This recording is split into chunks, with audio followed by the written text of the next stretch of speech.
Assalamualaikum warahmatullahi wabarakatuh. Waalaikumsalam warahmatullahi wabarakatuh. Para pemirsa yang senantiasa dirahmati Allah Selamat Subhanahu wa taala. sama abang kita ini. Kita kedatangan tamu seorang abang kita yang beberapa kali dalam Assalamualaikum. beberapa kesempatan kita diskusi sama beliau, Dokter. Tidak hanya diskusi, dia selalu ada di garda terdepan di dalam posisi ini. Betul. Bang Eskak Rafiq, Direktur Eksekutif Masa Depan Institutnya Masa Depan. Kita akan tunggu beliau perspektifnya. Saya didampingi oleh Jangan hanya perspektif, Ya. bocoran baru, bocoran halus ya. Jangan Ya, kasar juga. Ya, betul. Saya didampingi oleh sohib saya, Ya. Ustadz Erwan Saifullah Setia, terus mendampingi para tokoh-tokoh sharing seperti apa kita mencermati sekaligus juga mengawal mengawal berbagai dinamika perkembangan kepemimpinan rejim dengan sistem yang sekarang ini berjalan.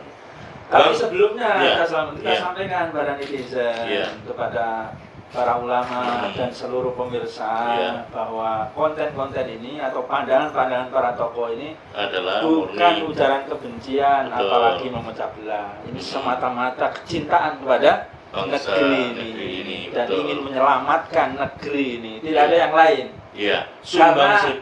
ya karena terus terang saja kita juga betul-betul karena perjuangan Betul. tidak bisa memberikan amplop juga.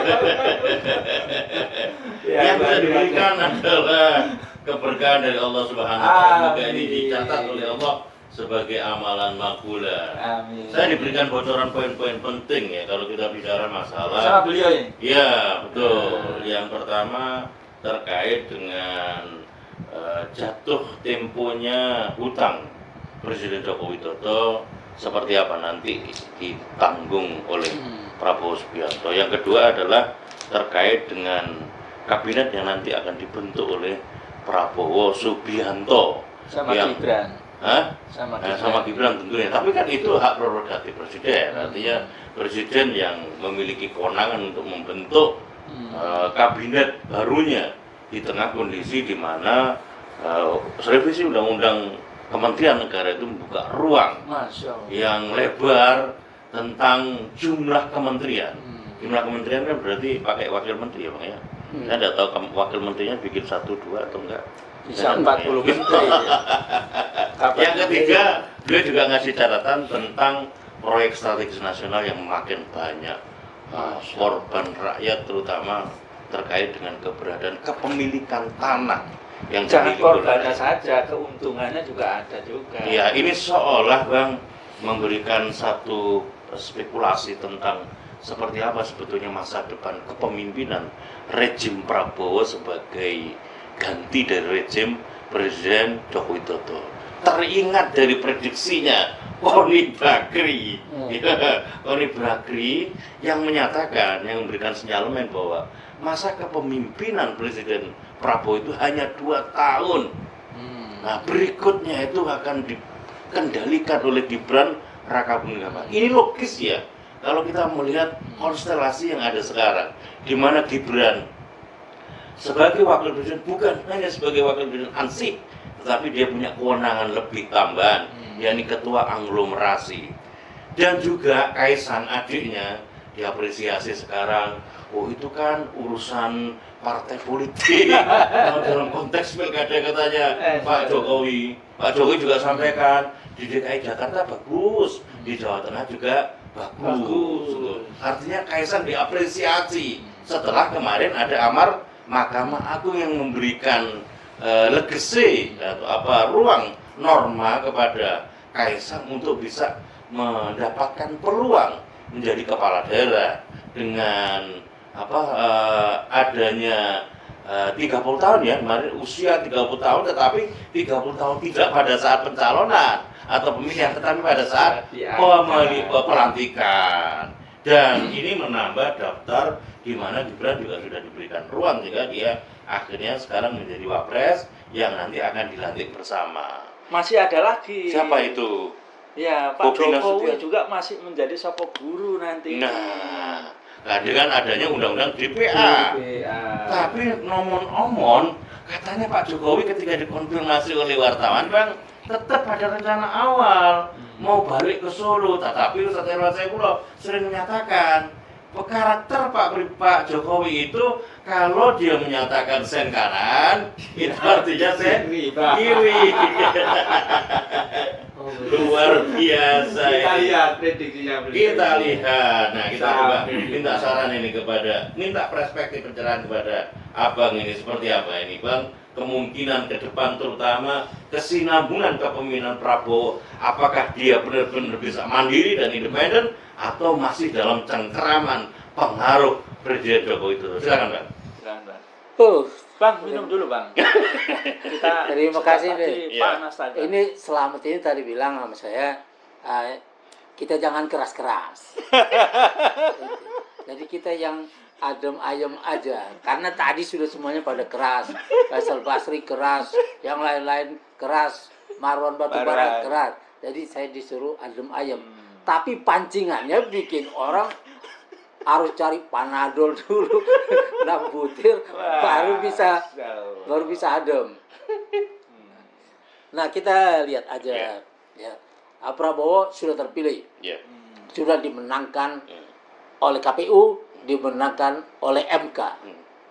Bahwa ada protes, ada keinginan sebelumnya untuk hak angket yang dibikin gembos duluan dan tidak ada yang mau membawanya itu. Kemudian di MK kandas. Sudah selesai di situ. Sekarang Prabowo akan dilantik tanggal 20 nanti ya, 20 Oktober. Dia harus membangun kabinetnya. Tapi sebelum dibangun kabinetnya itu sudah penuh tekanan sana sini, akhirnya dia ingin membangun kabinet yang gemuk dan gemoy. Gemuk dan gemoy. Ya, itu. Dan ini akan menjadikan kabinet lamban biasanya. Kalau gemuk lamban tuh. Kolesterol tinggi. Amerika yang mengurus seluruh dunianya. Cuma 14 menterinya. 14 menteri. Dan bisa terurus semua dan bisa bikin bencana di seluruh dunia. Bikin perang seluruh dunia, apapun bisa dibikin. 14 menterinya. Ya. Kita mau bikin 40 menteri katanya. Kalau 40 menteri, aduh, ini lumayan bisa kalau bikin klub sepak bola bisa 3 tim plus cadangannya. Itu. Dan ini tidak apa-apa, itu hak prerogatif presiden. Boleh-boleh saja. Nanti kalau sudah kelihatan dalam perjalanan waktu, semua yang tidak bisa kerja pecat saja. Langsung buang. Supaya tidak bikin susah. Nah, kita akan mulai Prabowo ini dengan kabinetnya nanti dengan utang yang jatuh tempo. Ya, pada tahun 2025, ya tanggal di akhir 2024 dia dilantik, 2025 803 triliun jatuh tempo utang yang dibikin oleh Jokowi. Pokoknya itu 803. Ya. Sedangkan anggaran APBN katanya akan bernilai 3.500 triliun. Jadi 803 triliun sudah habis untuk bayar utang itu. Utang. Ya. Belum lagi yang lain-lain. Makan gratis, susu gratis. Yang kayak gitu nanti. Tapi yang ini, utang ini akan menggerus. Sudah pasti. Anggaran. Kemudian tahun 2026, sekitar segitu juga, 800 triliun lebih, 803 triliun segitu. Ya. Itu sama bunganya atau? Enggak, pokoknya. Enggak, itu pokoknya kita ini data yang diberikan oleh Kementerian Keuangan, ya. Kemudian 2027 segitu juga. Jadi dalam 3 tahun pertama Prabowo memerintah itu ada 2.400 triliun uang yang habis untuk cuma bayar utang. Artinya apa? Kalau anggaran pendidikan kita lihat sekarang ini ya, 600 triliun kemana uangnya itu kita tidak tahu, banyak dibawa ke tempat-tempat lain ya yang tidak langsung berada di Kementerian PDANKA, katanya ke Menteri Desa dan segala macam dikasih juga dana yang ada di Departemen Pendidikan itu. Tapi itu 600 triliun ya, 600 triliun dana pendidikan kalah sama dana untuk bayar utang. Dan ini sangat mengerikan. Ya, itu sangat besar. Artinya balung-balung rakyat Indonesia ini ya dipakai untuk membayar utang itu. Yang manfaatnya tidak dirasakan oleh orang-orang yang di bawah itu. Rakyat kecil itu menginginkan apa? Pendidikan yang dananya harus besar ya, yang menurut undang-undang itu 20%. Nah, 20% dari 3.500 triliun itu harus segitu dana pendidikan. Ya, tapi kalau utang melampaui itu, ini di mana aturannya? Nah, diperlukan seorang menteri keuangan, kabinet yang bagus di zaman Prabowo ini untuk bisa nego utang ini. Ya, utang ini bisa diselesaikan ya dengan cara pertama nego dulu. Ada utang-utang najis ya, debt ya, yang itu odious debt. Utang najis ini utang yang tidak dipakai untuk membangun, tapi dimakan di sana sini. Berapa kisarannya, Pak? Nah, kisarannya menurut menurut si Ivan ya 36,47% itu dikorup, terutama yang berada di proyek strategis nasional. Itu jadi lebih dari sepertiga itu dipakai ini. Ya, hilang dia. Dan ini Prabowo harus bisa mengejar ini sampai ke liang kubur, pelakunya ini harus dicari. Karena dia membuat rakyat Indonesia tambah miskin, tambah susah. Dan anggaran pembangunan dipakai untuk bayar ya utang yang tidak dipakai untuk membangun. Ini harus bisa dinego. Yang bisa dinyatakan tidak berlaku juga adalah BLBI. BLBI itu adalah sulapan IMF ya, 650 triliun total ya, bersama uang cash yang keluar dalam bentuk kredit likuiditas Bank Indonesia itu 144 triliun, ada yang bilang 164, plus obligasi rekap ya menjadi 650 triliun. Ini membebani sampai sekarang. Ya, karena apa? Karena bank-bank yang disehatkan itu dengan menggunakan obligasi rekap dijual bersama obligasinya. Jadi ketika BCA pindah tangan kepada Paralon dan Jarum, ya, pemerintah langsung punya utang. Ya, obligasi rekap itu 60 triliun. Dijual dengan harga 5,4 triliun untuk 51% saham. Artinya total saham BCA yang punya 700 cabang, mempunyai segala macam aset dengan nasabah 15 juta lebih, ya. Ini dijual dengan harga cuma 10 triliun. Ketika dijual dengan 10 triliun, pemerintah langsung berutang kepada pembelinya 60 triliun. Kebodohan macam apa lagi yang kayak gini? Dan itu dipaksakan oleh IMF dan Prabowo boleh mencabut itu. Prabowo sebagai orang yang dipilih oleh rakyat, apapun yang sudah terjadi, masih ada protes segala macam, tapi dia sudah memenangi Pilpres dan dia dengan mandat itu bisa mengatakan bahwa obligasi rekap tidak berlaku lagi. Itu sudah diperjualbelikan juga. Sudah berpindah-pindah tangan. Dan ini harus dinyatakan tidak berlaku lagi, sehingga beban itu ya mungkin yang ke BCA saja 7 triliun setiap tahun harus dikasih. Sampai sekarang? Karena obligasi itu. Sampai sekarang? Sampai sekarang. Sampai 3032. Itu menurut catatan Kian Gi waktu itu, ya, yang melakukan investigasi, ya, menggunakan lawyer, ya, Kartini dan Freddy. Ya, itu Sudah ada catatannya dan ini ini dokumen legal, dokumen legal. ya. Hmm. Dulu Wei Qiangqi bilang, boleh kita jual. Kita sudah kerja keras untuk menyehatkan bank-bank ini. Ketika mau dijual, ambil dulu obligasinya. Jangan sampai kita menjual terus langsung kita berutang. Ambil dulu. Ini kan cuma instrumen. Jangan jadi utang beneran dan menjadi utang beneran karena Wei Qiangqi yang disingkirkan dari kabinet, ya dari Menko Ekonomi waktu itu. Nah itu. Jadi kemudian utang yang banyak ini, ya utang yang sudah berjalan ini kan luar biasa besar, ya sampai 8.033 triliun utang kita ini, ya yang dikeluarkan datanya oleh Kementerian Keuangan, ya ini kan sangat besar. Kalau dicampur dengan utang BUMN dan lain-lain sudah menjadi 10.000 triliun lebih. Seperti konfirmasinya Miss Baun. Ya itu. Nah ini kan tidak boleh. Ya kita tidak boleh membiarkan yang seperti ini. Maka harus ada upaya untuk mengurangi utang ini. Dengan cara ya yang pertama kalau untuk urusan obligasi rekap dicabut aja.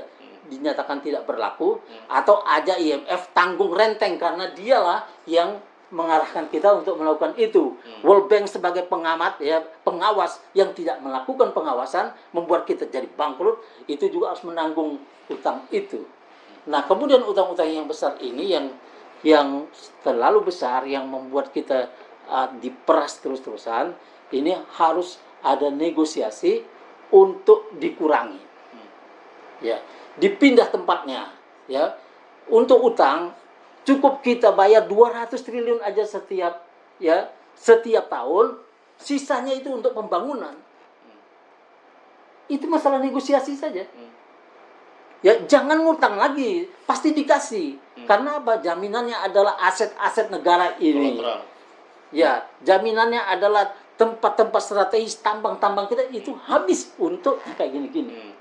Nah, ini harus Prabowo memerlukan kabinet yang berani melakukan nego dalam urusan-urusan yang seperti ini untuk rakyat.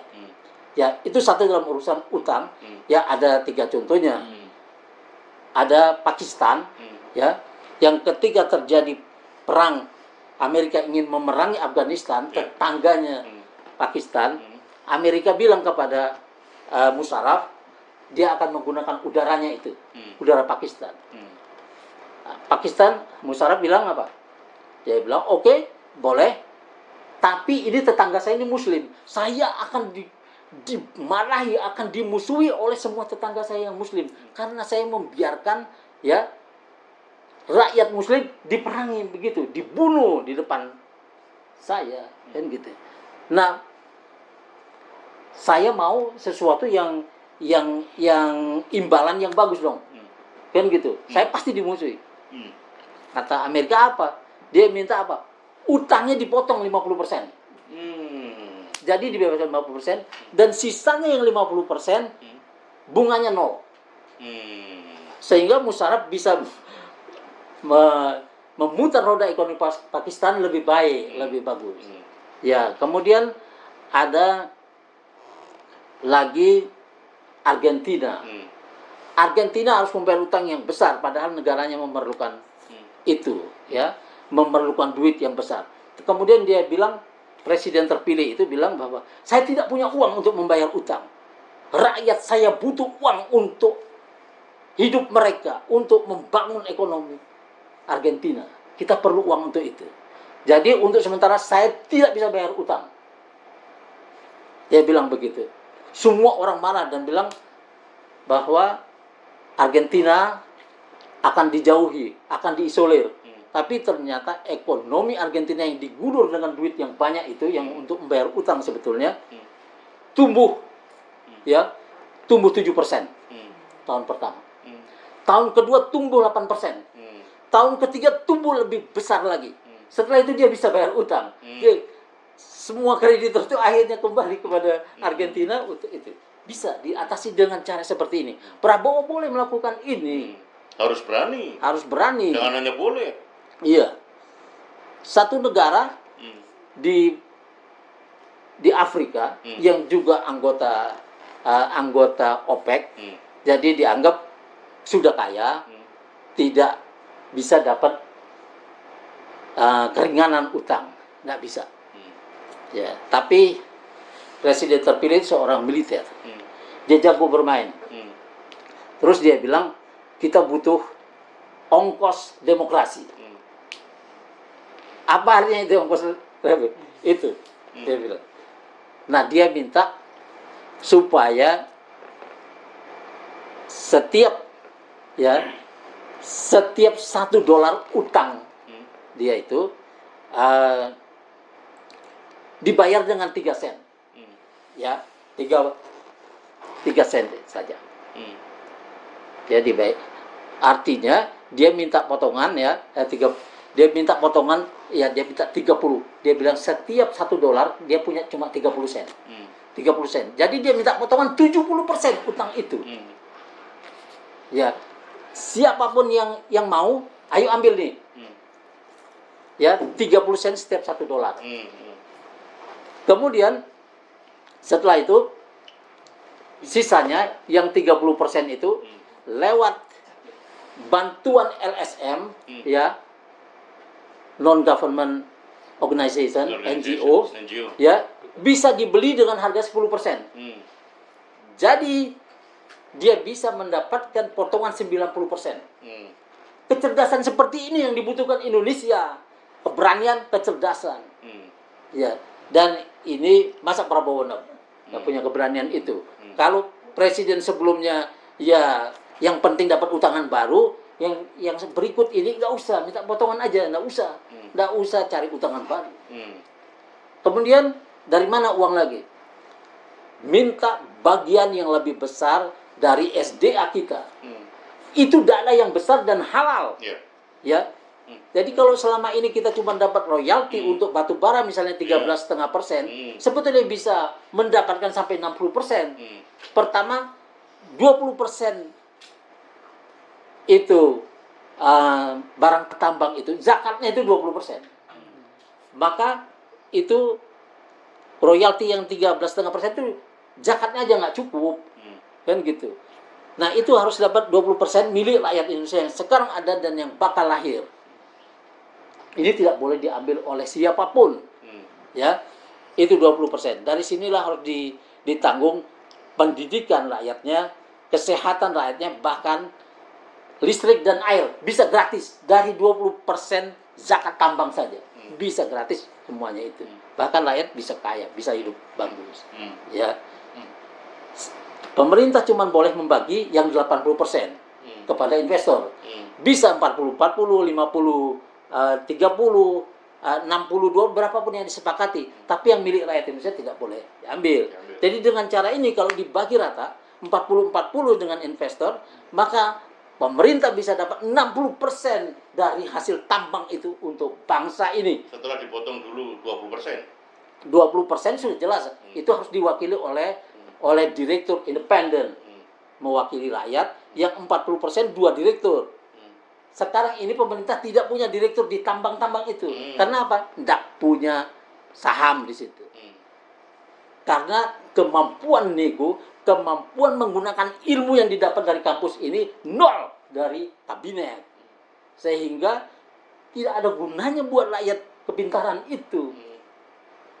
Titel-titel doktor dan profesor dan segala macam yang ada di kabinet itu sampai saat ini belum berguna buat rakyatnya.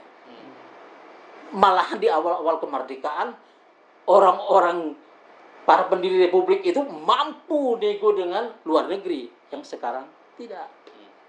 Nah, ini yang membuat kita bangkrut, tidak bisa maju-maju. Ya. Nah, ini masalah SDA ini harus bisa membuat kita makmur. Karena itulah pasal 33 ayat 3 Undang-Undang Dasar 45 mengamanatkan. Ini konsepnya konsep zakat. Bumi, air, dan segala kekayaan yang terkandung di dalamnya dikuasai oleh negara dan dipergunakan untuk sebesar-besarnya kemakmuran rakyat. Harus dibuat undang-undang yang melaksanakan ini. Ya, bukan main-main dengan konsesi-konsesi yang kacau balau, yang disetir oleh investor. Bukan itu.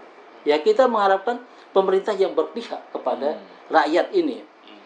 Kalau pemerintah belum berani, akan saya kasih kursus. Masa depan institut boleh dipanggil untuk kabinet yang baru terbentuk nanti, dan DPR yang memble, yang tidak berguna ini akan mengulangi, yang meneruskan tidak bergunanya pendahulu mereka. Nampaknya gitu. Kita lihat aja semua undang-undang yang dibuat, apapun mau pemerintah dikasih, dan pemerintah dalam kendali oligarki. Jadi kita bisa melihat ya, yang tadi ditanyakan itu proyek strategis nasional. Proyek strategis nasional ini ya, kita sudah lihat video di Deli Serdang kemarin. Bagaimana rakyat di Deli Serdang itu diusir dari kampung-kampungnya karena tanahnya, wilayahnya itu diberikan kepada investor.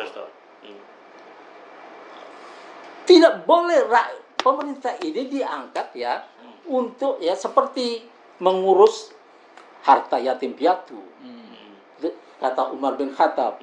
Jadi tidak boleh dia jual semua dikasih orang lain yang disuruh pergi. Kalau seorang bapak menjual rumahnya yang di tempat anak-anaknya tinggal itu bapak yang kurang ngajar. Bapak yang layak dihukum mati. Ya.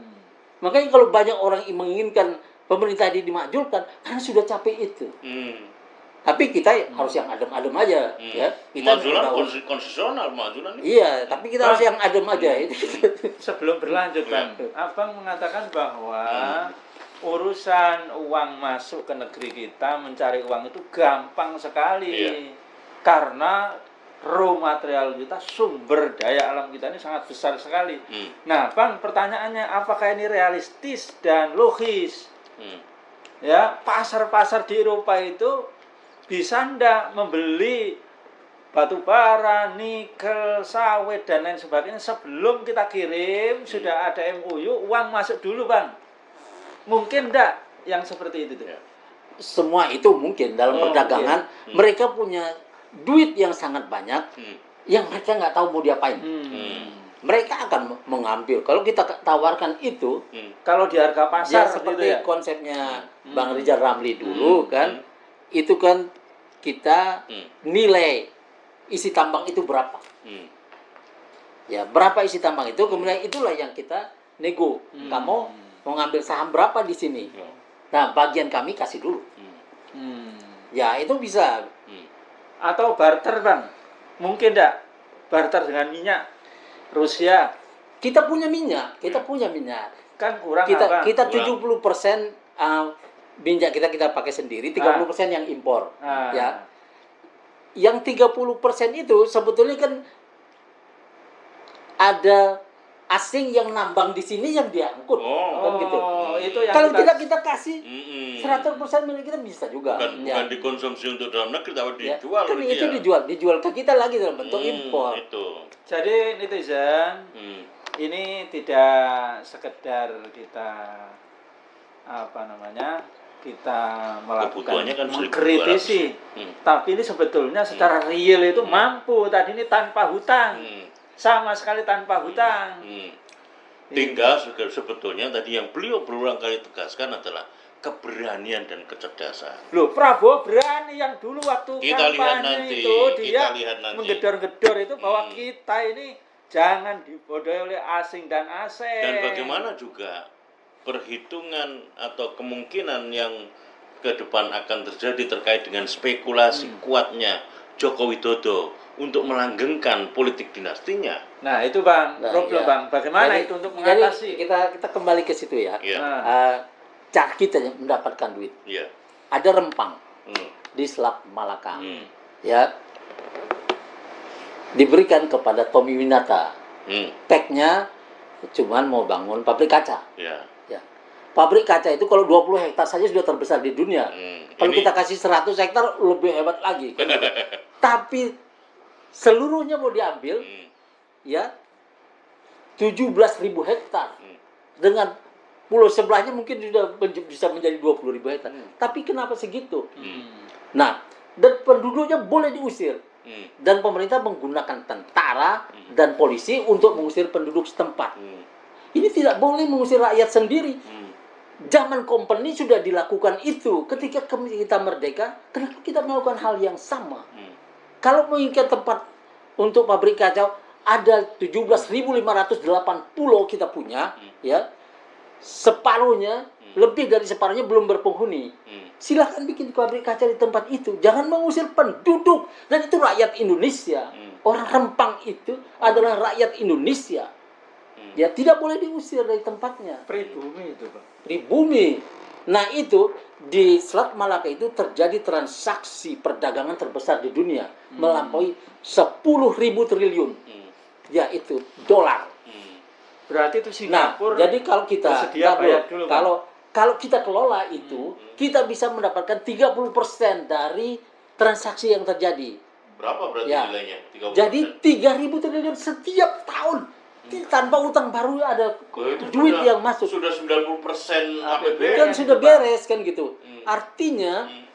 kalau 3.000 triliun dolar itu berapa Jadi duitnya? hanya Kita mengelola bisa jadi investor subprime, ya Selat dan Malaka. kreditor di seluruh dunia seperti Cina. Hmm. Tapi pemerintah pura-pura bego dan orang-orang yang ada di pemerintahan itu tidak memberitahu presidennya bahwa ini loh sebetulnya bisa jadi duit.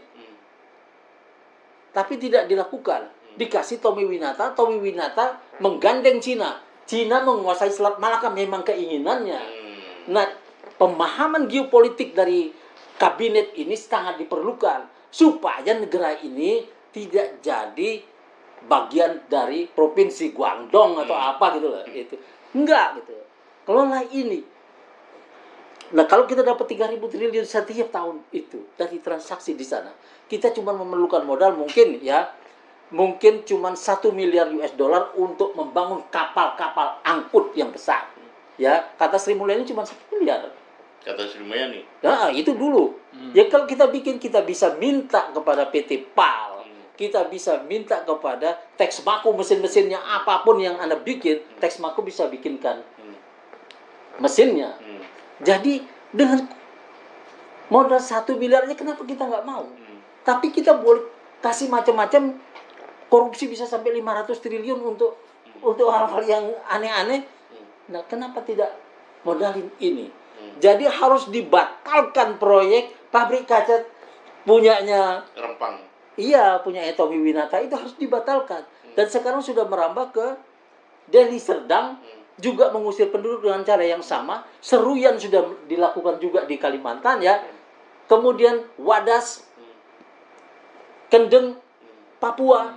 Nah, kalau terus begini, ya sekarang di Morowali. Tanjung Pasir, Banten yang dekat dengan Jakarta. Perluasan PIK ya. PIK Pandai Indah Kapuk 2 itu miliknya Aguan. Ya diperluas ke Banten menjadi PIK 3 atau apapun namanya itu. Tapi ini mengusir penduduk, membayarnya dengan seenaknya aja. Harga tanah berapa dibayar 50.000 per meter. Ya, karena apa? Dia berani melakukan itu, berani tandang petenteng terhadap rakyat dan menggunakan tentara republik ya, tentara rakyat ini dan polisi republik untuk mengusir mereka. Kalau nggak mau menjual tanahnya, protes, dipanggil polisi. Petani dipanggil polisi itu gemetar. Ya. Nah, ini sedang terjadi berlangsung di depan mata kita. Ya, di ujung pemerintahan yang hampir habis. Sampai dengan 20 Oktober. 20 Oktober habis. Tapi melakukan hal-hal yang seperti itu dan dengan dukungan aparat. Ya. Nah, ini bagaimana rakyat Indonesia? Siapa itu yang diusir? Dari Rempang itu nanti akan didatangkan penduduk ya, karena itu akan jadi pangkalan militer Cina. Nanti akan mendatangkan tentara dari yang juga ribuan ya berada di Rempang. Mengusir penduduk setempat, mendatangkan penduduk dari tempat lain yang tidak kita kenal. Nanti yang dari Serdang sama, Seruyan sama. Ya. Nah, Melalui tenaga kerja Cina. Impor tenaga kerja dengan segala macam cara ya. Dan ini bisa berlangsung di depan mata kita ya, dan DPR-nya tidak protes. Kalau di luar negeri sudah impeachment terjadi kalau hal-hal seperti ini. Tapi DPR yang seperti ini ya, saya sangat khawatir ya. Saya sangat khawatir. Sekarang keinginan rakyat untuk memajukan pemerintah ini sudah menjadi menjadi suara yang tak didengar ya. suara geremeng-geremeng rakyat, dan ini akan menjadi api yang besar. Dan nanti DPR ini, termasuk yang baru terpilih ini, mungkin dicabut mandatnya dan mungkin ditangkap oleh rakyat, ya. Semua orang yang vokal itu, orang-orang yang menghina-hina rakyat, yang membuat rakyat kayak gini, ya, dibelanya semua program-program yang membuat rakyat susah, itu nanti akan dikejar oleh rakyat. Saya khawatir itu yang terjadi. Iya. Khawatir. Tapi kita harus adem ayem nih di sini. Iya. Kita nggak usah ngomong yang keras. Oke, terima kasih Bang Ishak Rafiq, Direktur Eksekutif Masa Depan Institut. Bacaan beliau setidaknya yang ditunjukkan oleh perspektif beliau melihat 3 poin, yakni jatuh temponya hutang yang diletakkan oleh Presiden Joko Widodo, dan tentu juga akan menjadi beban Presiden yang baru yang akan dilantik 20 Oktober Prabowo. Lalu kemudian proyek-proyek strategis nasional yang menyisakan PR, terutama lahan-lahan milik rakyat untuk kepentingan oligarki, dan lebih jauh beliau melihatnya dalam kepentingan geopolitik, yakni kepentingan Cina, dengan One Belt One Road, Belt Road inisiatifnya, yang itu sangat berbahaya sebetulnya. Seringkali ada kajian investasi kita tidak mempertimbangkan persoalan yang strategis berkaitan dengan ideologi, berkaitan dengan pertahanan keamanan. Ini miris menurut saya, karena seluruh investasi itu berada pada daerah-daerah yang strategis, terutama pantai-pantai pelabuhan. Di Gresik itu ada JIP, Java Integrated Port Estate, JIP, Port Estate, ya, Java Integrated Port Estate, apa gitu ya. Intinya adalah investasi yang dipergunakan dalam rangka proyek strategis nasional untuk mengintegrasikan estate, pelabuhan, dan industri. Ini juga satu hal yang menurut saya sangat berbahaya, dan semuanya akan bertumpu kepada performa kabinet yang akan dibentuk. Tadi pagi Devian Khori melontarkan sebuah gagasan, kabinet yang dibentuk tidak berasal dari parpol, dia bersih dari parpol. Karena kalau parpol itu pasti nanti performanya itu adalah rekonsiliasi, performanya adalah bagi-bagi kekuasaan. Kalau itu tidak berasal dari parpol, maka ini adalah profesional yang independen kepentingannya. Ustadz Irwan Saifullah, saya berikan kesempatan ya. Iya. Nah, Bang Ishak Rafiq, seberapa jauh Ustadz Irwan Saifullah kalau melihat konstelasi ke depan, begitu beratnya sebetulnya yang dilakukan Pak Prabowo, dan itu semuanya bertumpu kepada political will-nya Prabowo dan kecerdasannya Prabowo untuk benar-benar bisa independen, tidak berada dalam bayang-bayang yang telah diletakkan Presiden Joko Widodo, dan itu menyisakan persoalan yang serius kalau menurut saya kalau ini dilanjutkan. Seperti apa Ustadz Irwan Saifullah sebaiknya umat ini mengawal persoalan ini? Ustadz Irwan Saifullah. Assalamualaikum warahmatullahi wabarakatuh. Waalaikumsalam warahmatullahi wabarakatuh. Ya, alhamdulillah kita sudah hampir yang keempat barangkali ya sama pakar kita ini, Bung Ishak Rafiq ini. Dan sepertinya saat ini justru menyimpulkan berbagai macam prediksi dan ramalan-ramalan yang sebelumnya itu terbukti semuanya ini ya. Yang sekarang tegaskan ini, utang ini sekarang sudah menjadikan APBN jebol tadi ini ya. Dan ini warisan yang sangat ya menghantui untuk jatuhnya dari rezim Prabowo Gibran. Demikian juga tadi proyek-proyek strategis tadi yang sangat menggurita. Nah, apalagi tadi juga bagaimana kebijakan-kebijakan yang terkait dengan kebijakan-kebijakan yang strategis ya, mulai dari pendidikan dan sebagainya. Nah, saya pikir untuk saat ini yang diramalkan oleh beliau tadi itu kenapa sulit untuk dibendung? Ya termasuk DPR ini cicing wae gitu. Alias menjadi stempel kebijakan dari Pak Jokowi. Kenapa? Kok manggut-manggut saja? Tidak hanya yang disebutkan oleh beliau tadi. Gimana enak banget pik seperti itu. Ini pik loh ini. Tiba-tiba di stempel PSN gitu, enak saja. Sedangkan kita aja kalau beli tanah susahnya setengah mati ya. Mau membuat perumahan rakyat dengan 0 DP 0% saja tidak bisa. Ini enak banget. Kenapa tidak bisa dihentikan semuanya ini? Kenapa?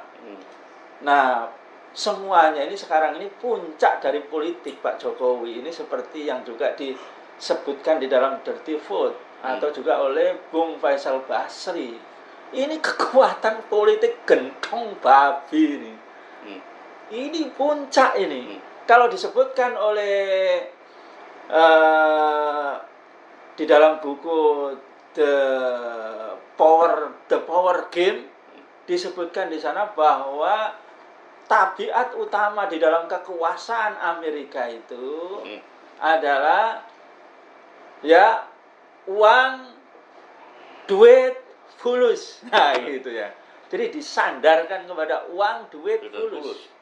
Ya. Makanya kalau orang Jawa mengatakan dengan fulus yang bengkok menjadi lurus, dengan fulus yang kasar menjadi halus. Dengan fulus musuh bisa menjadi ya mesum. Nah, gitu, bareng-bareng mesum.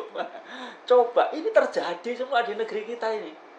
Ya, disebutkan juga oleh ya Bung Saragitan itu ya bahwa politik gentong babi ini adalah pemerintah atau penguasa atau pejabat ini menggunakan anggaran untuk digelontorkan kepada masyarakat ataupun pendukungnya dengan tujuan politik tertentu. Nah, ini bisa kita lihat ya bagaimana politik demokrasi ini berbiaya mahal, uang tadi itu, money tadi itu. Nah, maka yang paling nampak politik gendong babi itu adalah bansos kemarin. Ya, itu tidak ada El Nino dan lain sebagainya, tidak ada. Tapi ini jumlahnya jauh lebih besar dari tahun-tahun sebelumnya, yang mencapai 400 triliun lebih. Nah, yang sudah jelas-jelas digunakan untuk kepentingan suksesi politik. Nah, termasuk hampir seluruh proyek-proyek strategis nasional ini sebetulnya adalah untuk membayar balik modal kepada para oligarki. Aguan disuruh untuk membangun di IKN. Ya, tapi pembangunan di IKN itu dari seluruh para pengamat atau juga pakar geologi tidak akan pernah untung di sana itu. Gitu. Akan sepi dan biayanya itu bisa 3-4 kali lipat. Nah, maka bisnis macam apa di sana itu? Nah, oleh karena itu haruslah dikasih kompensasi yang lain. Ya, salah satunya adalah PIK. Nah, itu ya. Nah, inilah politik gentong babi. Ya. Nah, jadi kepada oligarki mereka membiayai pilpres, pilkada dan lain sebagainya, maka kompensasinya adalah proyek-proyek strategis nasional. Jadi Pak Ustadz, ya, ini Pak Ustadz yang luar biasa. Dia bisa membuat kita panas. Panas tapi luar biasa dingin ini. Saya lanjutkan. Utang yang jatuh tempo ini akan berakibat kepada kehidupan rakyat secara umum, ya, karena biaya pembangunan akan dikurangi, subsidi pupuk akan dikurangi, subsidi bibit akan dikurangi, BBM akan naik, ya, tarif listrik akan naik. Jadi ini akan minta korban. Kita yang sudah miskin itu disuruh menanggung utang yang tidak kita buat, ya, utangnya pun untuk orang lain. Nah, tanggungan ketika harus membayar, kita yang nanggung dengan pengurangan itu, dengan kenaikan BBM, dengan kenaikan pajak yang bertambah banyak macamnya, kemudian BBM-nya, listriknya, pupuk yang hilang, bibit yang hilang. Nah, ini kan akan menyulitkan. Kemudian kita akan menjual konsesi kepada ini untuk membayar utang ini. Kalau kita nggak punya, Cina akan minta itu, ya, menyita apa yang sudah dibangunnya. Maka jalan-jalan tol akan jual murah. Nah, kita membayar di jalan kita sendiri, mobil kita sudah dipajak, lewat jalan, ya, kita diminta bayar. Di negeri kita sendiri kita bayar. lewat jalan. Ya. Padahal mobil sudah dipajak. Lalu apa lagi? Kita nanti kalau pelabuhan juga disita, ya, kereta, bandara menjadi milik asing. Nah, kita jadi orang apa di negeri ini? Ya, semuanya nanti akan naik biaya-biaya itu. Dan kita mengangkat presiden untuk memudahkan hidup kita. Maka tugas Prabowo adalah mengembalikan itu ya kepada rakyat supaya hidup rakyat ini menjadi mudah. Ya, kita sudah merasakan hampir 10 tahun menjadi makin lama makin susah. Ya, kita sudah merasakannya dan ini tidak bisa diteruskan kecuali ya Prabowo bersedia menanggung risiko kemarahan rakyat ini sudah sampai ke puncaknya, mengharapkan Prabowo melakukan sesuatu yang bagus. Ya, bukan melanjutkan, tapi melakukan sesuatu yang bagus, mengoreksi apa-apa yang sudah salah yang membuat hidup kita menjadi susah. Nah, ini yang harus dilakukan. Kabinet nanti, ya, kita sudah merasakan adanya wakil menteri yang tidak berfungsi sama sekali. Jadi Prabowo jangan lagi mengangkat wakil menteri, karena kementerian itu sudah punya staf, sudah punya aparat sampai seluruh Indonesia. Jadi tidak ada gunanya wakil menteri. Ada dirjennya, ada ini bisa dipakai. Ya, setiap urusan ada gini, ada yang ngurus gitu. Jadi tidak perlu wakil menteri. Dan wakil menteri 7 wakil menteri yang sudah berjalan ini, yang tidak berfungsi ini, boleh ditarik gajinya karena tidak melakukan apa-apa. Anggota DPR yang sudah berjalan ini 2 periode tidak melakukan perlawanan, tidak membentengi kepentingan-kepentingan rakyat, tarik lagi gajinya. Ya, berarti masuk penjara juga sudah boleh itu, ya. Ini kalau kita harus investigasi ini. Mereka dipilih untuk menjaga kepentingan-kepentingan rakyat, mewakili rakyat. Kalau ada undang-undang yang dibuat yang membuat rakyat ya seperti undang-undang Omnibus Law itu yang membuat rakyat bisa kehilangan tanah-tanahnya dan pekerjaannya tidak lagi aman, ya.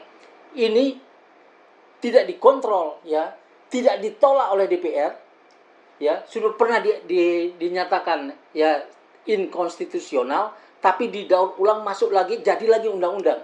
Nah, DPR ini ya saya khawatir akan ditangkap oleh rakyat. Ya, kalau ini stok lama ini masih menjadi anggota DPR lagi nanti, mereka akan menanggung risiko yang sangat besar. Ya.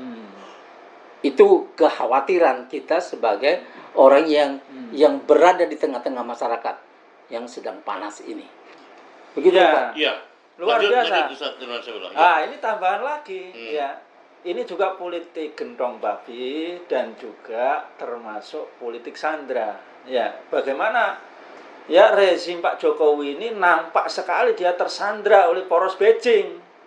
Nah, sebagaimana yang disampaikan oleh beliau tadi tentang Rempang, tentang Wadas dan lain sebagainya, ternyata ya dan termasuk infrastruktur jalan tol bisa dikuasai oleh asing atau poros Cina. Nah, ini termasuk bahwa Pak Jokowi ini harus melayani oligarki, melayani asing dan asing yang dia juga akan mendapatkan ya kompensasi balik. Begitu Cak Slamet. Nah, maka ya yang lain juga kenapa DPR ini cicing wae, dia diem wae, karena sudah diberikan tadi gelontoran-gelontoran sampai dia diem saja. Seluruh undang-undang yang diminta oleh Pak Jokowi itu semuanya lolos. Undang-undang perubahan undang-undang Minerba sampai perubahan undang-undang Omnibus Law. Coba Omnibus Law yang sudah jelas, cepat, jumlahnya banyak, dalam tempo cepat, hampir 40 hari selesai, diketok, dan ternyata dia inkonstitusional bersyarat. Ketika inkonstitusional bersyarat yang diputuskan oleh MK itu dalam tempo singkat saja diubah oleh Pak Jokowi dengan Perpu Undang-Undang Cipta Kerja. Begitu luar biasa. Nah, ini semua yang saya katakan tadi itu, nah, termasuk infrastruktur itu adalah proyek-proyek. Demikian juga berbagai macam menteri dan juga para pejabat melakukan korupsi. Nah, itu banyak yang dibiarkan oleh Pak Jokowi. Ya. Nah, dari mana pembiaran itu? Yakni pelemahan undang-undang KPK. Ya. Pelemahan juga dari berbagai macam penegak-penegak hukum yang lain. Nah, kecuali adalah mereka yang menjadi musuh, barulah ditegakkan itu hukum. Nah, jadi proyek strategis nasional tadi ini, demikian juga penggunaan anggaran kepada proyek-proyek sampai juga ke desa-desa, bantuan desa, gelontoran ke desa, sampai juga peningkatan anggaran DPR, ya, sampai juga munculnya korupsi-korupsi, sampai juga pembagian jabatan-jabatan. Kalau sekarang ini adalah perluasan jumlah undang-undang kementerian, itu semuanya merupakan gelontoran itu. Nah, ini yang dikatakan politik gendong babi, Cak Slamet, yang akhirnya menyandra gitu. Nah, puncaknya kalau kita lihat Pak Jokowi karena sudah menggelontorkan banyak sekali, maka dia mudah untuk mendapatkan kepentingan. Ketika dia meminta undang-undang MK itu diubah menjadi mahkamah kakak, gampang sekali. Ya, ketika MA ya diubah menjadi mahkamah adik, gampang sekali. Nah, ini dahsyatnya ini. Akibat dari politik gendong babi ini, Pak Jokowi bisa mensandra semua. Sampai sekarang bagi yang mereka itu kemudian kritis, tidak mau dikasih konsensi. Ya, jadi ormas-ormas tidak hanya sekedar para pejabat tadi, tapi ormas juga mau dibungkam dengan cara diberikan konsesi. Padahal ini dampaknya, akibatnya sangat berat ini. Bagaimana para kiai kemudian mengurus dengan suap menyuap. Ini nanti karomahnya akan hilang itu. Dan dia akan tersandra oleh berbagai macam kolusi, korupsi, bahkan pelanggaran geologi nanti di situ. Sehingga dia akan diam. Nah, bagi jadi seluruh tadi para pejabat, seluruh institusi, sampai juga kampus, sampai juga ormas, sampai mahasiswa, sampai masyarakat dikasih gelontoran gendong babi tadi dengan bansos kalau masyarakat. Ya, kalau kampus rektornya gitu. Jadi semua merata.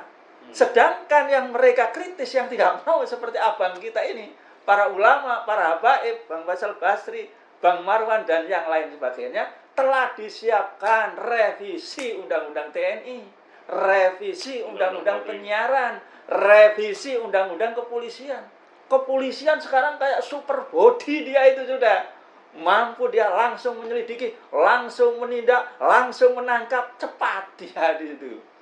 Dan Undang-Undang Penyiaran, yang namanya media sosial tidak boleh melakukan jurnalistik investigasi. Nah, kayak abang kita tadi agak investigasi nih, tidak boleh, dilarang itu. Nanti, ya, sudah disiapkan. Iya, itu disiapkan itu sudah. Nah, demikian juga kalau kontennya itu memecah belah atau radikal. Nah, ini bisa masuk, gitu ya. Nah, ini tinggal mencokok saja ini. Nah, makanya yang dikatakan oleh beliau ini, semuanya kenapa tidak bisa dibendung tadi itu, karena kekuatan dari politik gendong babi tadi itu dari Pak Jokowi. Nah, maka katanya beliau harus ada perubahan yang revolusioner, dan itu bisa. Gitu. Maka harus dilepaskan dari oligarki, dilepaskan dari asing dan asing. Yang saya sebut tadi, ya, korupsi di proyek strategis nasional itu sampai 36,47%, itu data yang dikeluarkan oleh PPATK, itu data resmi. Dan itu sudah dilaporkan. Nah, cuman kita memiliki KPK yang tidak lagi ngurusin itu, dan kejaksaan ngurusin begitu mengurus korupsi 271 triliun di PT Timah, sudah dibenturkan dengan Densus 88 dari kepolisian, ya. Dan ini belum ada teguran dari presiden bahwa itu tidak boleh dibenturkan antar lembaga. Malah setelah melakukan tindakan, orang bisa menyebutnya ini kriminal, ya, yang dilakukan oleh Densus 88 terhadap kejaksaan yang sedang mengurus korupsi, di mana BUMN bekerja sama dengan penambang ilegal, ya, menjadi penadahnya, kemudian terjadilah kerugian negara segitu, yang katanya sampai 300 triliun. Yang data yang sudah keluar 271 triliun itu yang sudah jelas. Tapi dengan analisis lebih jauh ada yang menganggap 300 triliun. Nah, ketika mengurus itu kejaksaan ya malah dibenturkan dengan Densus 88 yang mengganggu ya perang ya terhadap korupsi. Ya, artinya berpihak kemana ini polisi Densus 88 dan Sigit belum memecah ya, belum membubarkan Densus 88. Sudah boleh dibubarkan karena apa? Dia sudah mengganggu negara yang mau menyelamatkan duit 271 triliun. Tugas Densus 88 lawan teroris tuh. Bisa cari di Papua, bisa cari di mana saja. Ya, yang mengganggu negara. Tapi bukan mengganggu kejaksaan, bukan itu. Nah, ketika dia melakukan itu, malah dapat hadiah revisi. Allah. Itu undang-undang kepolisian di mana kewenangannya ditambah sampai bisa mengontrol cyber. Nah, ini hadiah seperti ini kan bisa membuat polisi merasa benar. Padahal mereka sedang melakukan kesalahan. Nah, Prabowo punya tugas ini. Kembalikan itu semua wibawa lembaga-lembaga negara ini supaya rakyat punya pelindungnya lagi. Ya, saya kira tantangan ke depan Prabowo itu adalah yang pertama dia harus punya keberanian politik, kecerdasan politik. Keberanian politik itu adalah dia melepaskan secara mandiri, melepaskan dari seluruh anasir cengkraman atau bayang-bayang kekuatan oligarki. Dia harus independen. Termasuk bayang-bayang Pak Jokowi juga. Ya, tapi syaratnya menurut saya dia harus punya referensi, nilai-nilai. Referensi nilai-nilai yang nanti itu dipakai sebagai acuan. Yang nilai-nilai itu adalah nilai-nilai ideologi negara yang bisa memunculkan Indonesia ini sebagai sebuah negara yang berdaulat, bahkan negara yang punya visi ekspansif, bukan hanya sekedar bicara soal umyek aja dengan rakyatnya, geger aja dengan rakyat, dan bahkan dalam berbagai kasus proyek strategis nasional rakyatnya jadi musuhnya negara melalui lembaga-lembaganya negara, melalui perangkat-perangkatnya negara, TNI maupun Polri. Tetapi justru yang dilihat itu adalah bagaimana Indonesia itu bisa mandiri, punya kedaulatan, dia mengambil peran-peran strategis seperti misalnya Selat Malaka. Selat Malaka, Cuk Point Selat Malaka yang tadinya hitungannya Bang Ishak Rafiq itu 10.000 triliun ya, 10.000 triliun dolar, Masya Allah, 10.000 triliun dolar itu kita dapat 3.000 triliunnya, 30% ya, 30%-nya itu sudah cukup untuk bisa membiayai APBN. Ini wilayah di mana Indonesia itu sudah bisa proyeksi ke depan, dan itu harus punya referensi ideologi yang tidak sifatnya itu ke dalam, tetapi dia keluar, dia punya kemampuan untuk mengakuisisi. Sekarang terakhir Bang, ini karena dibatasi waktunya ini, udah dibatasi ya. Cukup ya? Ya, silakan Bang, diberikan statement karena tadi banyak poin yang sudah ditegaskan oleh Abang ini sebetulnya. Poinnya Bang. Selat Malaka ini. Iya. Dan pulau-pulau kita punya ya 6 sea lane di mana transaksi bisnis terbesar di dunia terjadi. Kita punya 6. Tidak hanya itu Ya, transaksi dari bisnis seluruh dunia yang mungkin selat itu juga adanya menjadi ya, keamanan internasional. yang adanya itu mungkin di seluruh dunia ini ya itu mungkin cuma sekitar 30-40 ya, tapi kita sudah punya 6. Jadi luar biasa kita luasnya kita ini, dan kita tidak memanfaatkannya dengan benar. Kita disuruh lunak, disuruh tidak memikirkan itu. Ini negeri kepulauan terluas di dunia, ya. Disuruh tidak memikirkan itu dengan umpan utang dan investasi, ya, sehingga kita tidak punya visi ke depan tentang Selat Malaka itu. Kita biarkan dia dikasih ke Tommy Winata mengundang Cina, ya. Kemudian di Natuna dan di tempat-tempat lain itu semuanya sama. Kita dibikin terlena, ya, lewat utang. Jadi negara-negara besar ini, ya, dengan sengaja membuat pemerintah dunia ketiga yang punya potensi besar akan membesar kalau dia mengelolanya dengan baik, itu dibikin menjadi kuntet, menjadi tidak mampu melakukan apa-apa, ya, dan mengharapkan utang terus. Utang ini adalah satu jebakan, satu candu yang membuat kita tidak bisa tegak. Nah itu, Mas Slamet. Ya, itu closing statement.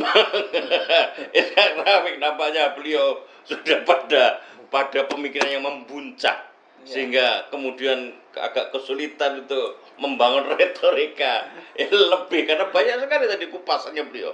Kalau ditulis itu jadi sebuah artikel, mungkin 2 artikel atau 3 artikel, karena ada 3 subtema. Jadi buku 500 bunga rampai jadi tulisan buku 500 halaman kalau kita tulis, ya, 10 tahun terakhir Indonesia. Indonesia 10 tahun di bawah Jokowi. Kita jadi buku itu tantangan Bang Isa. 500. Ya, silakan Ustaz Irwan Saiful, apa ini yang penting sebagai penyadaran kepada umat dan tentu masukan kepada Pak Prabowo di tengah kondisi apa yang diprediksikan. Kekhawatiran kita adalah apa yang jadi sinyalemennya Koni Bakri tadi. Kalau itu terjadi pasti nanti legacy yang telah diletakkan oleh Presiden Joko Widodo, dan pasti kalau kita memperhatikan legacy Presiden Joko Widodo, jangan hanya fokus kepada orangnya, ya, yang kelihatannya lugu, tetapi sesungguhnya ini menyimpan agenda di balik kekuatan figur Presiden Joko Widodo ini. Silakan Ustaz. Ya, jadi nasihat ini dan peringatan juga kepada Pak Prabowo, ya, bahwa tantangan yang dihadapi itu sangat berat sekali. Ya. Yakni kalau kita bisa simpulkan situasi sekarang ini, Pak Jokowi ini merupakan rezim populis, ya, tidak populis, rezim populis dengan politik kapitalis gendong babi dan kekuasaan yang otoriter. Populis, kenapa dia populis? Karena dia ratingnya yang terakhir dari Kompas, ya, itu sekitar 75,6, tinggi sekali itu. Nah, kenapa tinggi itu? Jadi kalau Ustadz yang menilai berapa? Kalau saya menilai sebetulnya minus Pak Jokowi ini. Begitu. Jadi yang nilailah lewat matamu sendiri. Nah, jadi populis ini hanya sekedar pencitraan, gitu ya. Kenapa? Karena yang pertama diusung oleh influencer, oleh buzzer. Itu yang dirancang, dibiayai dan media mainstream. Yang kedua, sesungguhnya tadi kebijakan-kebijakan infrastruktur, proyek-proyek strategis nasional, ya, berbagai macam pembangunan lapangan udara dan lain sebagainya tadi. Itu yang seolah-olah mercusuar. Tapi padahal itu dibiayai dari utang, yang pada akhirnya yang untung itu adalah rezim Jokowi, oligarki dan poros Beijing. Yang remuk itu rakyat, karena dibayar dengan menaikkan pajak. Ini dengan pengamatan itu jadi minus berapa? Ya, ini sebetulnya minus 10 Pak Jokowi ini. Nah, itu. Ya, karena dengan populis ini berbahaya sekali. Nah, yang kedua tentu tadi ini adalah kapitalis gentong babi nih kebijakannya ini. Nah, ini yang berbahaya. Ya, menggelontorkan tapi untuk kepentingan menyandra tadi. Tapi itu hanya untuk 10% orang saja. Yang 90% ini yang dia melarat, gitu. Nah, untuk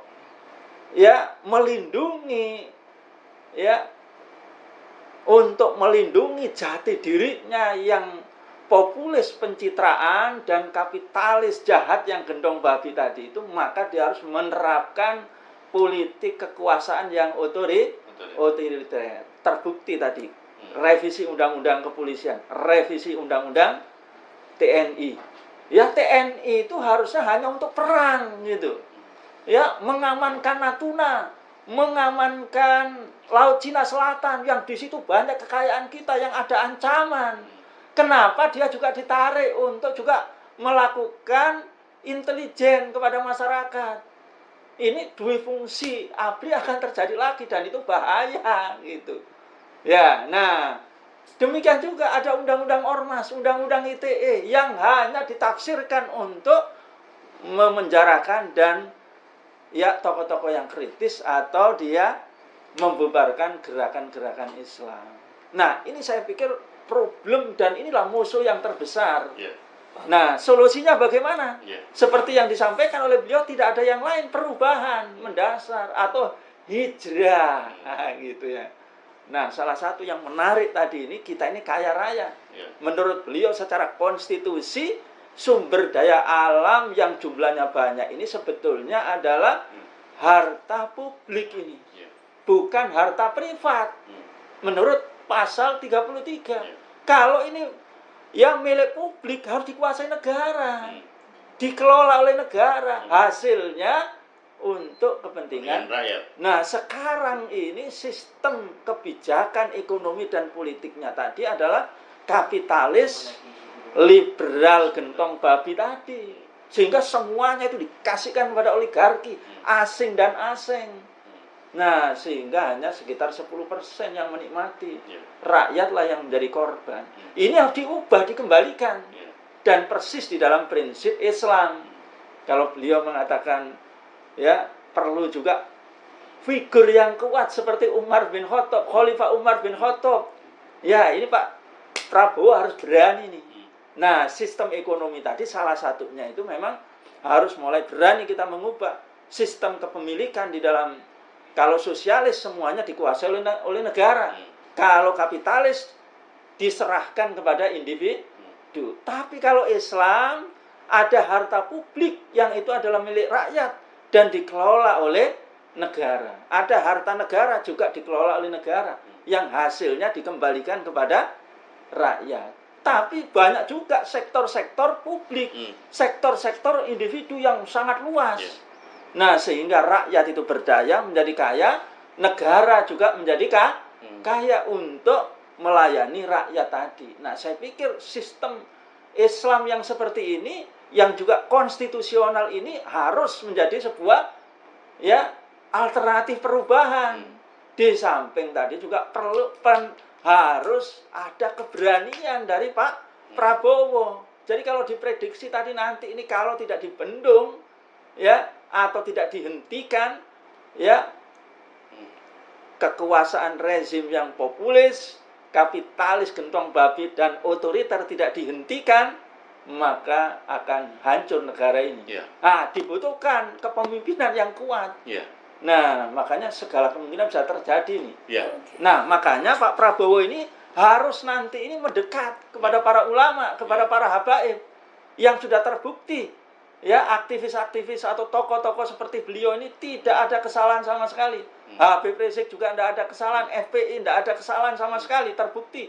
Negara ini rusak karena rezim Jokowi. Demikian juga Hizbut Tahrir.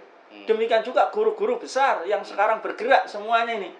Nah, semuanya ini tentu harus disadari oleh Pak Prabowo. Seperti yang dikatakan oleh beliau, ini adalah api dalam sekam ini yang sudah membesar, yang tentu akan menyadarkan para pejabat yang memiliki akhlak yang nurani, moral yang jernih, para jenderal juga atau juga para purnawirawan baik di TNI maupun kepolisian, tentu mereka juga merasa nanti ini akan dihisab oleh Allah SWT. Ya, mereka akan takut sehingga mereka akan menyadari dan mereka juga ingin memperbaiki negeri ini dengan sebuah perubahan. Nah, makanya ini momen Muharram, pentingnya juga hijrah ini. Cak Selamat. Nah, itu saya pikir. Ya, terima kasih Ustadz Emar Saifullah. Terima kasih Bang Ishak Rafiq yang sudah berkenan hadir bersama kita sebagai Direktur Eksekutif Masa Depan Institut. Semoga semuanya ini adalah sebagai bagian dari amalan makbulan, Amin. sebagai bentuk kasih sayang kita Dan amar terhadap ma'ruf negeri nahi kita, mungkar. sebagai amar ma'ruf nahi mungkar, kewajiban kita sebagai seorang muslim. Ihdinas shiratal mustaqim, billahi taufiq wal hidayah. Assalamualaikum warahmatullahi wabarakatuh. Waalaikumsalam Terima kasih. warahmatullahi wabarakatuh. Terima kasih Bang Ishak Rafiq.